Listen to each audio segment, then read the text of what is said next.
right? Because I'm bitching about something. But you're upbeat. Okay. All right, so what this one does is a very similar one. What it's going to do is it's going to call ed on the third argument, okay? Ed-s just says, don't give me a prompt, right? What's ed's prompt? It's like a question mark when it doesn't know what you're doing. It says, don't even do that, okay? And then, okay, until here. And now what I do here is I go from the first line to the last line. I escape the $sign. Do a said substitution of your first argument with your second argument. So here it's actually putting the arguments into standard in. Okay, so for example, if I run that, and let's say, well here, let's cat temp.text. And so if I say shell scripts substitute, and let's say I substitute Liam for a better name than Liam. Oh, I need the file, temp.text. Now I cat temp.text, right? You see I've substituted a better name for Liam in there. I'm just joking in case you have loved ones who are Liam. Please don't put that on my evaluations. Yes, Brianna? What happens if you don't put the dashes? Like, does it all have to be connected like that? Or if you put spaces? I could have put spaces, so here. But when I do that, if you're going to put spaces, then you're going to have to use quotes. Okay. And actually, I wonder how it's going to work. That's a good question. I'm not even sure if it's going to work. Let's try. Here we will substitute Caroline. Oh, my granddaughter. C, arrow, line. Ah, thank you.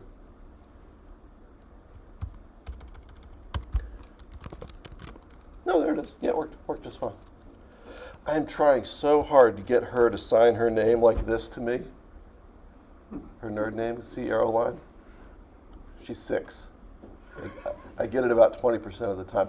My daughter, Princess, her mom, told me when she was born, you are not allowed to teach her arithmetic. Right, because she knows I'll teach her Galois field arithmetic where 1 + 1 = 0, right? And 3 + 1 = 2. Right? And she's like, don't give her any of that shit because she's not going to have friends. Right? And she's going to be a jerk to her teacher, so she's not allowed. So I taught her a bit, and we drew a bit matrix the other day. And then we added 2 bit matrices, and it's hilarious because Ellen came in like a hawk, and she's like, 1 + 1 better equal 2. I'm like, well, it might not have. And then Caroline on her little first grade or kindergarten, I don't know, they're so young. She had one of those little aptitude tests, and she got a pentagon wrong. And so she got like a 96, and the only thing she got wrong was a pentagon. So what happens? I get a phone call from Ellen going, this is your fault, right? You're the math person. You teach them shapes. Okay, dear. All right. So now, given this, CD, let's go with Lab 4. So now, things like a grade script should not be Greek to you anymore, right? Because grade scripts are just shell scripts. So those of you who've had my grade scripts, right? Here's one from this class in the Lab 4. Right, if you look at the grade script, it's just a simple shell script, right? So what's going on? I'm naming variables, right? These are hard coding my lab directory, right? Testing the command line arguments, testing to make sure it's a number between 1 and 100, right? Here's the program, right? Obviously, I copy these grade scripts from one to another, and this makes it easier for me to copy a grade script. Check to see if the program exists. Right. Kill all the temporary files, right? rm-f just kills it whether it exists or not and doesn't print an error message. So that's why you don't ever see the error message. Then I run my program, right, and put standard out here and put standard error here. Then I run your program, putting standard out there, standard out here. I say what the call is, and then just to see if they're correct, I call diff, right? Call diff, pipe it to word count, strip it out, because I don't trust the arguments to word count, so I just use awk to print out the line number, right? So if there's 0, if either one's not 0, then it's wrong, right? I tell you what the call is, et cetera, et cetera, et cetera. I'm sure you've seen all of that. And then this one, so in your lab, I timed it. So now what I'm doing, and remember how time sucks, right? Because it's different from shell to shell. So I use the C shell because I can extract the time more easily.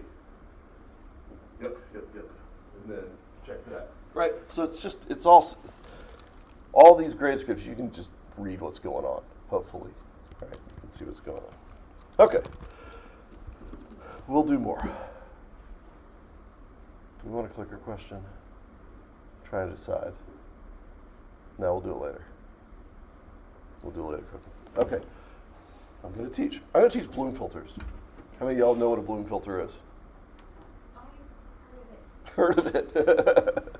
Bloom filters are super cool.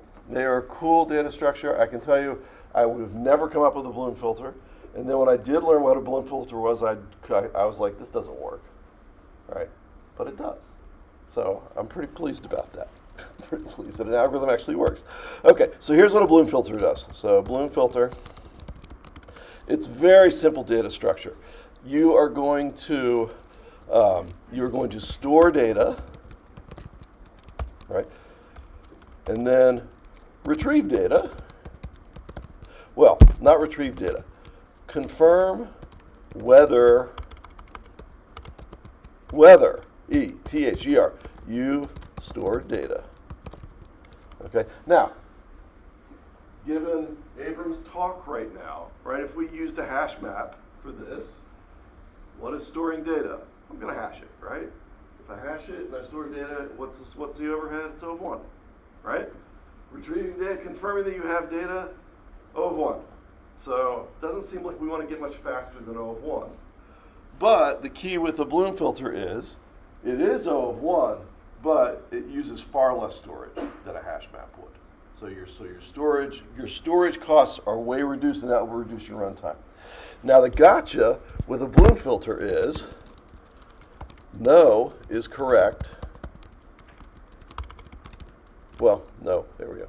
No is correct. Yes might be wrong. Okay?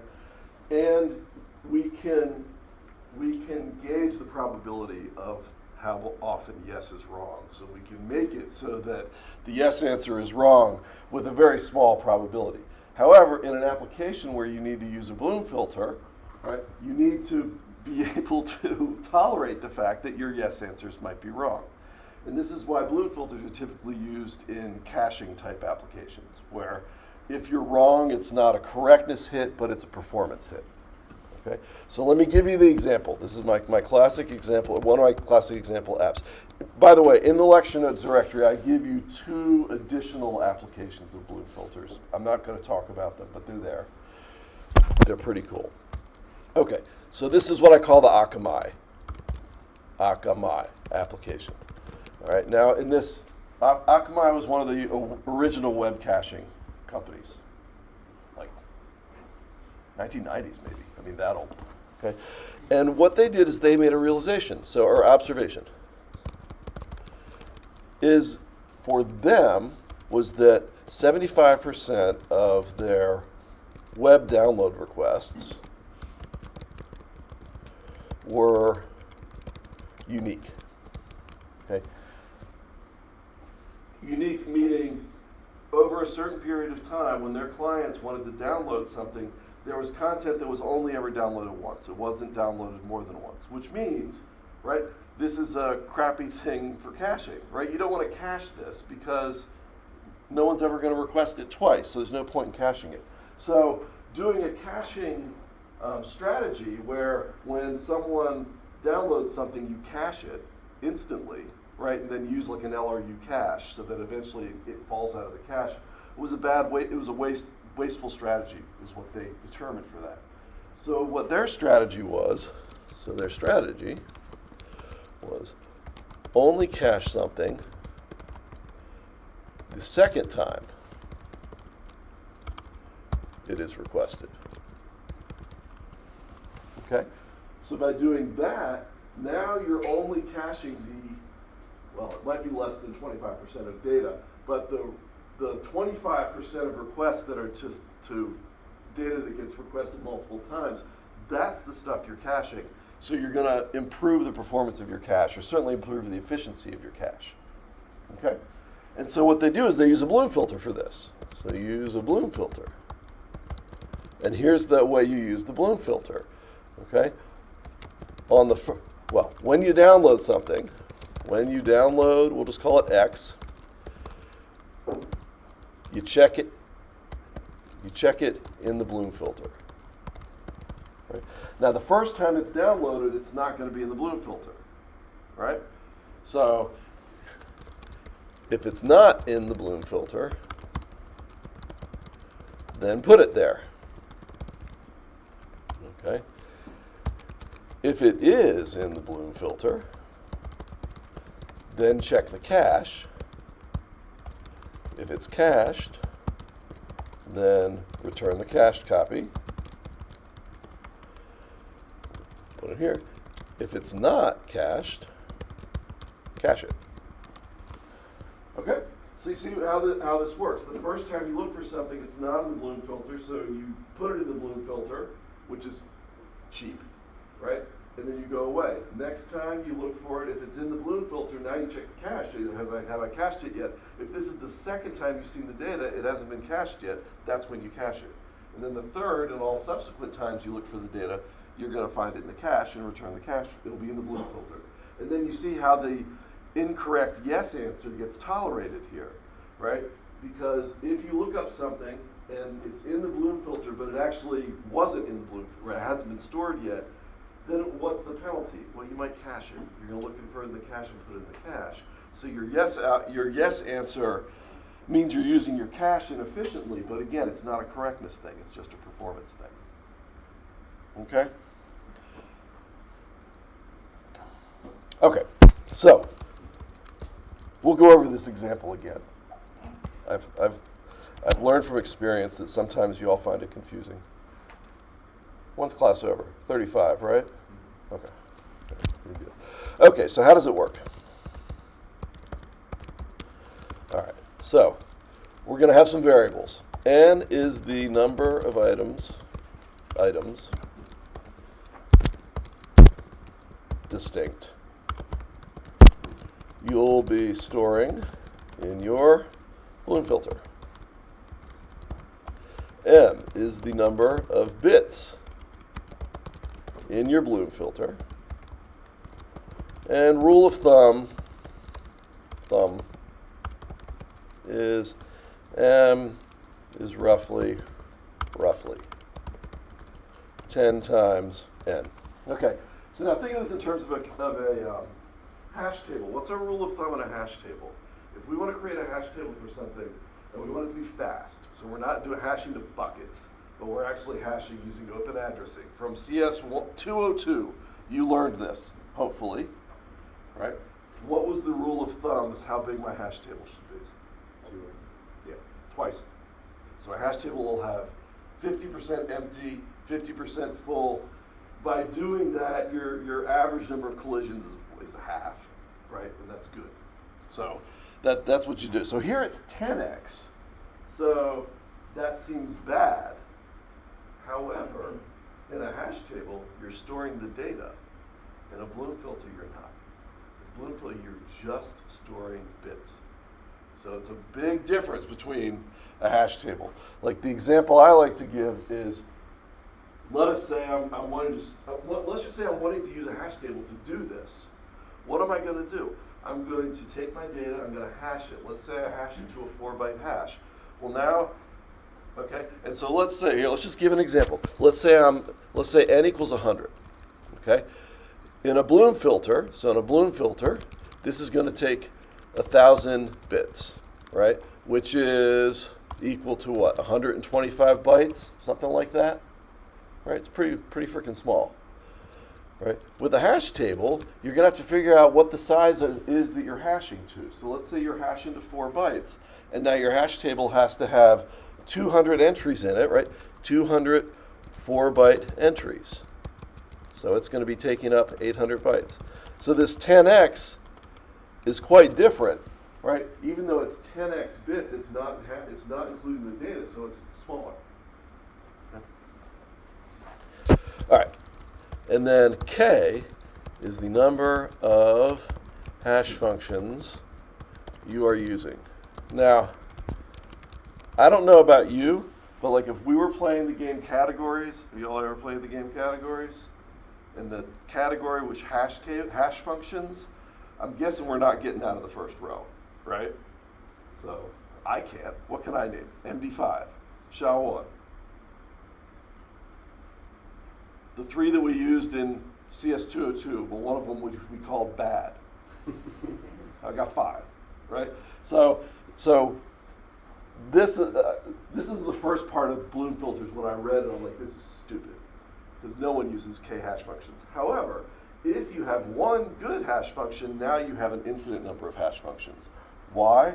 Because I can, for example, I could add a byte to my data, and then the first hash function, I'm going to set that byte to 0. Second one, I'm going to set it to 1. Third one, I'm going to set it to 2. If my hash function's good, it's going to spread all of those. So it gives me k hash functions. Is that almost like using like a salt? Kind of, Okay. yeah. I'm not in cache on the technical definition of salting, so I'm not going to say yes or no to that, but it's like it. It is. Do we all know what the property is of a hash function that makes that work? For your job interviews? No one knows this. It's called the avalanche effect. The avalanche effect, here, I'll even write it down. Avalanche effect. It might be a property. We'll call it a property. Means if you change 1 bit of your data, on average, you change half of the bits in your hash value. Right, that's a good property. It means that 1 bit of information change means your hash value gets spread. Right? So, for example, here, right? If I echo A into OpenSSL, MD5, and then I change it by a bit, there, that's changing it by a bit. Right, it's totally different. Right, and that's why we like MD5, is it gives you good spread on your hash values. Okay. Now, so what you do is, when you're doing this, so now you have n. N's going to be a function of your application, right? You choose m and k such that they optimize your incorrect yes answers. Okay, and I'm going to just take this from the lecture notes. So cd temp cp-r note 4 Bloom.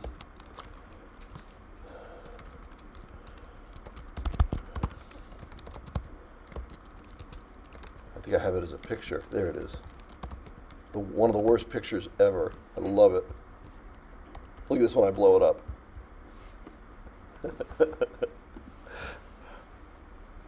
Why? Well, if you've got to make this, if you have to make this equation, what do you use? Like, what do you use? What software do you use to make this equation? No, JGraph. I love it. You could. It would be pretty spindly in JGraph, right? But I mean, if you're doing this in Word, right? Doesn't Word suck at this? And PowerPoint sucks at this? So I use LaTeX, right, to do it, because LaTeX is great at it. But then when I did it in LaTeX, what I did, I must have taken a screenshot of it when it was this big. So I should do this better. But I'm lazy. I just like to laugh at it every time I do it. So here's the equation on this is what your false positive rate is going to be. Yeah, well. If you use an online Mac LaTeX compiler, you can just like write it like text and then download it to a PDF. So much work. No, it's right. You're right. That probably is the best, easiest way to do it. Really fast. Yeah. And you can blow it up. But then I have to do a search. I hate doing web searches. guess I'll don't wait you for you. don't you hate doing web searches of something like that because you're worried that your first click's going to get you a whole bunch of shit that you don't want? You're young. And be old and upbeat like me. Anyway, so this tells you what the false positive rate is, and so let's just evaluate this. Okay, so as n goes up, you would expect the false positive rate to go up, right? More data, it seems like harder to differentiate. So as n goes up, then that number inside the exponent goes down because it's a negative number, right? So it's getting, so e to that is going to get smaller. So that e term is going to get smaller, so that's going to get closer to 1. Yeah, that's right, right? So the number, so when n goes up, it gets worse. When m goes up, then conversely it gets better, right? Because m's going to make that term smaller. And so the e term is going to get bigger, so it'll get closer to 1, so then that probability will get smaller. So we're good, right? What about k? Well, k, I can't evaluate k, right? Because what's k doing? Inside the e term, it's going to be making the e term smaller, so it's going to be making the 1 minus e bigger, but then since it's a fraction, as you keep taking it to a higher power, that's going to get smaller. So k is going to have a weird effect, although if you were asking me as a gambling man, like which one is more powerful, the exponent, the outer exponent or the inner? I'll ask y'all, which one do you think is more powerful, the outer or the inner? Yeah, I'm with you, outer. Right, because it just is, damn it. But yeah. That's why I'm not a theoretician. Okay, so that's kind of what that equation is. I've got a little program, of course, that does this. So what's it called? Find k. Ooh.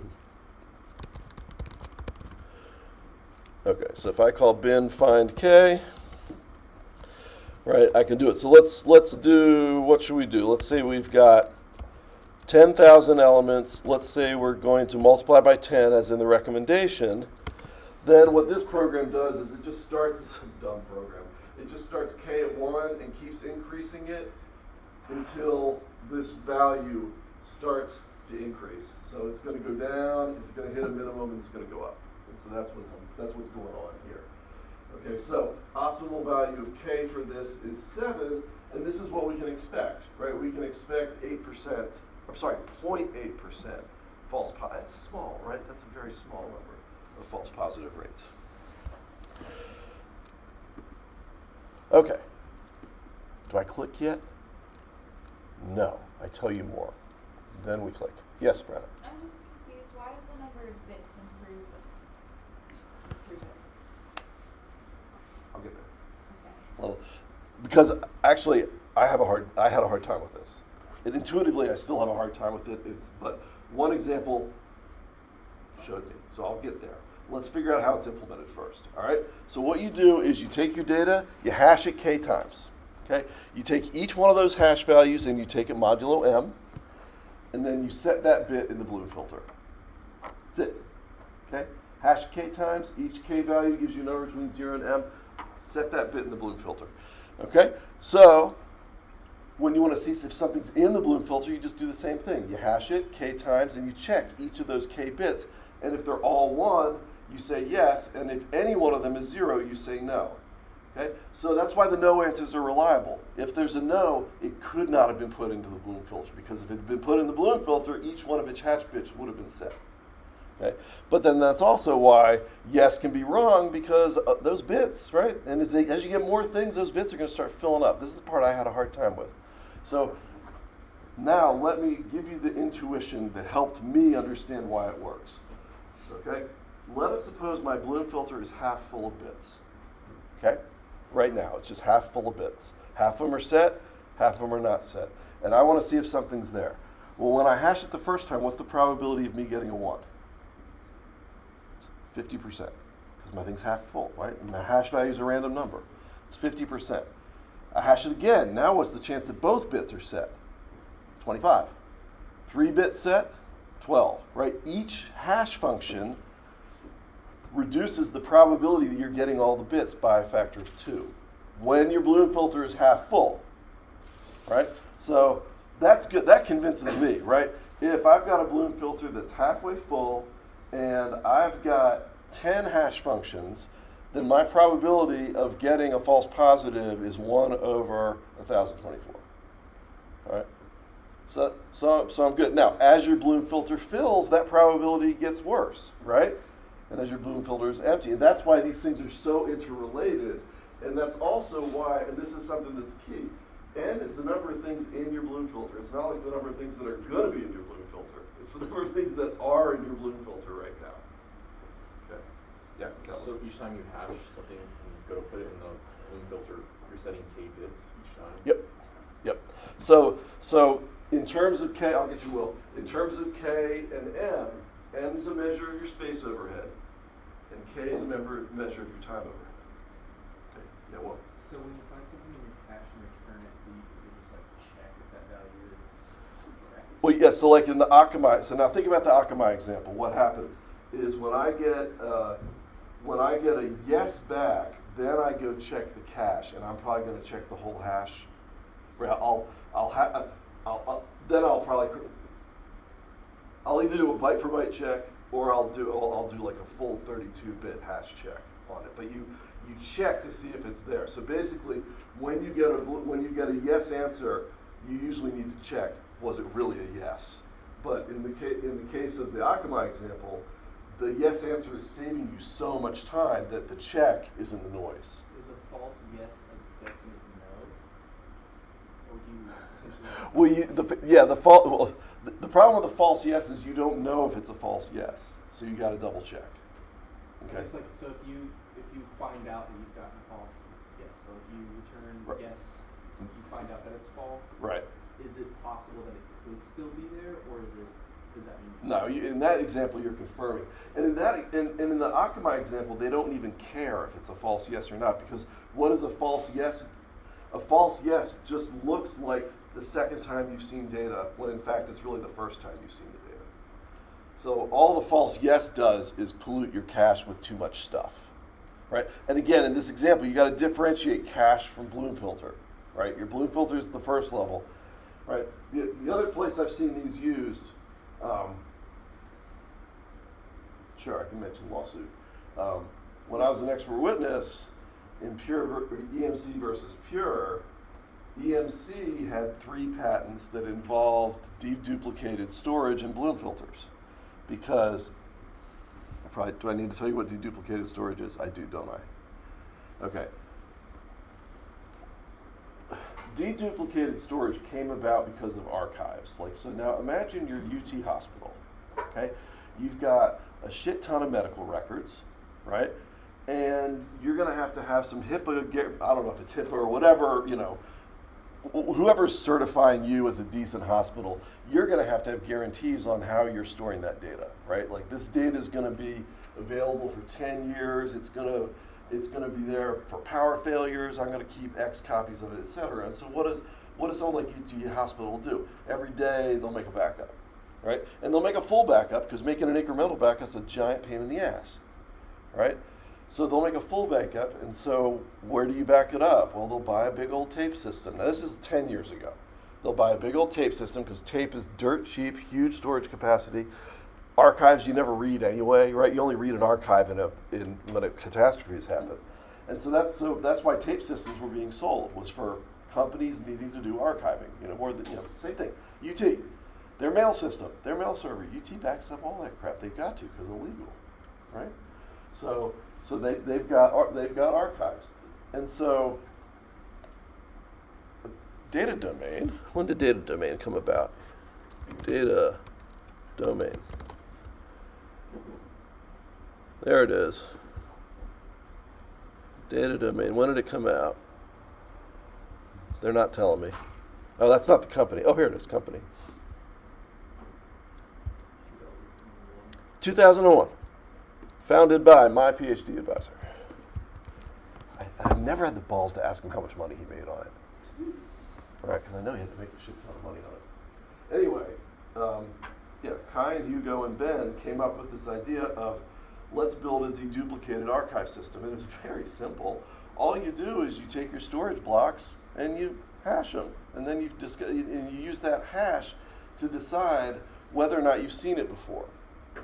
Okay? So if you've seen it before, then, so you use the hash as an identifier of your disk block. This actually predates data domain. This was AT&T. So you take your data, and then in your metadata for your file system, the handle to that data, to that disk block, is the hash of the disk block. That way, whenever you want it, and so now when you get it, your metadata, your inode actually has to have that hash in there. But what it means is that the block's only stored once. And if you have multiple files storing the same block, that block is only stored once in the file system. So does that ever happen? Well, think about, someone sending an email, or even with a text these days, right? A text with a video on it that goes to 1,000 people. You got 1,000 copies of a video, right? Unless you're doing something smart. With deduplication, you have one. So data domain did this with archival storage systems. And then with Pure EMC, Pure was a startup that wanted to sell an all-flash storage product.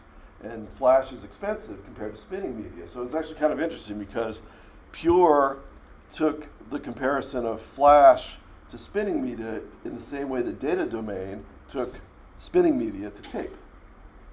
And so Pure, in order to use flash in a cost-effective manner, had to compress the crap out of data. So what Pure would do is they would do like 4 compression algorithms on a piece of data, and then at the very end, they would hash it, store it, and store whether or not they hashed it in a Bloom filter.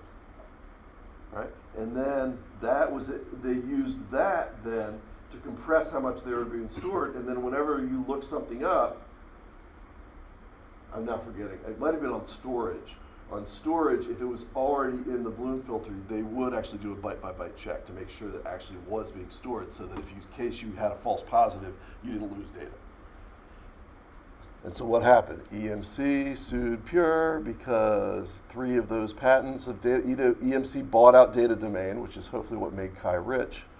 And then EMC was threatened by Pure, so EMC had 3 data domain patents on deduplication and Bloom filters, and they hit Pure with that. Yeah. I feel bad asking this and taking up time, but I didn't take tier 2 here. Do hashes take up less space than just the regular data? Yeah. Yeah. So the key in this example, like the disk block example, your disk block is 1,024 bytes, or maybe 4,096 bytes, and your MD5 hash is, 32 bytes?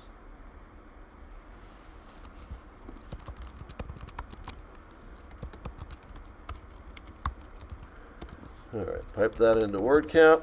Okay, so how many bytes? Fast. Close. 16.